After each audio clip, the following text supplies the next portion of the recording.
according to Luke. Jesus entered the temple and began to drive out those who were selling things there. And he said, "It is written, my house shall be a house of prayer, but you have made it a den of robbers."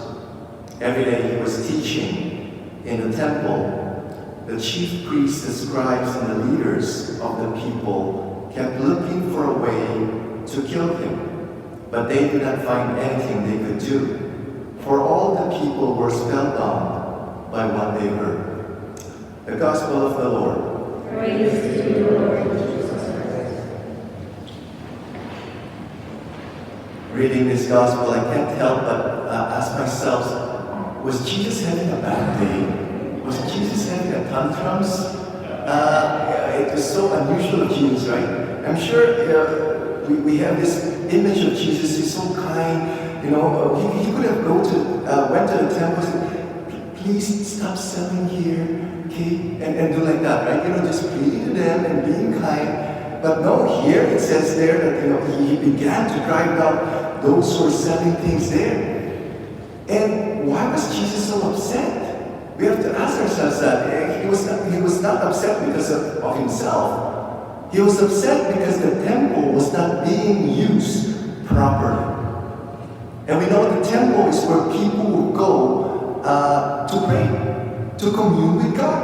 And because of these buying and selling there in the temple, people are getting disconnected with God. I know here at St. Mary's, people were complaining that after Mass, there's people at the back where they're talking, and they're getting distracted, and they would complain to the pastors, right? And so that's why we're trying to encourage people, after Mass, be quiet, be silent, pray.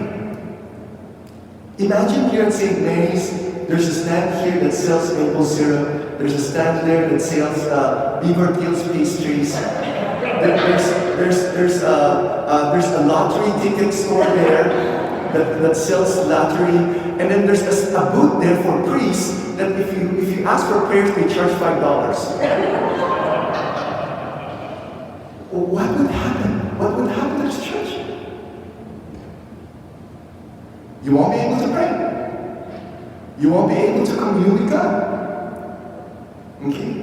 Now, Jesus here is not just referring to the temple. Of course, we need to practice silence and solitude in the church. We need to do that. But here I think the Lord is also talking about the temple of our soul, the temple of our body. When we were baptized, we received the Holy Spirit, and our body became the temple of the Holy Spirit. And it's in our body, in our soul, that we commune with God. And what are the things that are distracting us from having that communion with God? It could be an attachment to things, maybe distraction, maybe too much worrying, maybe sin. All these things are distracting us from having that communion with God. It says here, "But you have made it a den of robbers." What are the things or people that are robbing us from using our body and our soul to commune with God? We have to ask ourselves that. And we need to, the thing that for us to be able to commune with God, we need to practice the 3 S, the 3 S's. What are the 3 S's? Of course, we know already silence. We need to practice silence. We need to practice solitude. But there's another S that is equally important with the first 2. And you know what that is? Serenity. Silence, solitude, serenity. If you have those 3, you will be able to commune with God very well. I've been to Algonquin Park, and for those who have been to Algonquin Park, it's beautiful. The water there, the lakes, it's beautiful. When there's big waves, big strong winds, it's hard. It's hard to paddle. It's hard to. There's turbulence, right?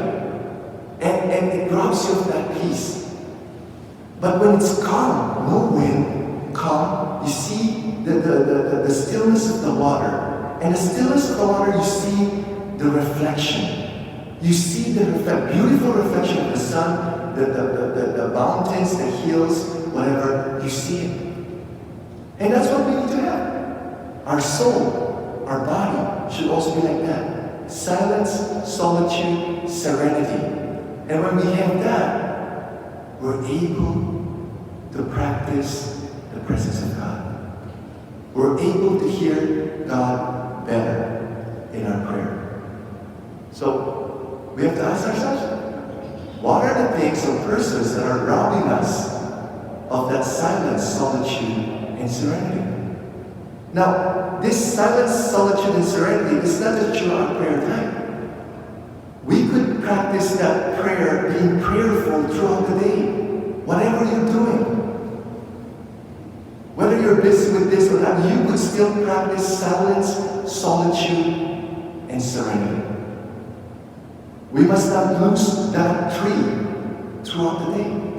Because if you lose one of those, or two of those, or three of those, you've lost your contact with God. You get distracted. Something or someone has robbed you of those things. That's why we have to ask ourselves that. Okay? Because the Lord, He was upset because we're missing out. If we're not using our body as a temple of the Holy Spirit, we're missing out. We're missing out on that communion with God, who is the source of love, source of peace, source of joy, source of everything. We're missing out. That's why the Lord is upset in this gospel. So let's have that, let's really practice the three S's. Silence, solitude, and serenity, so that we will always commune with God throughout the day.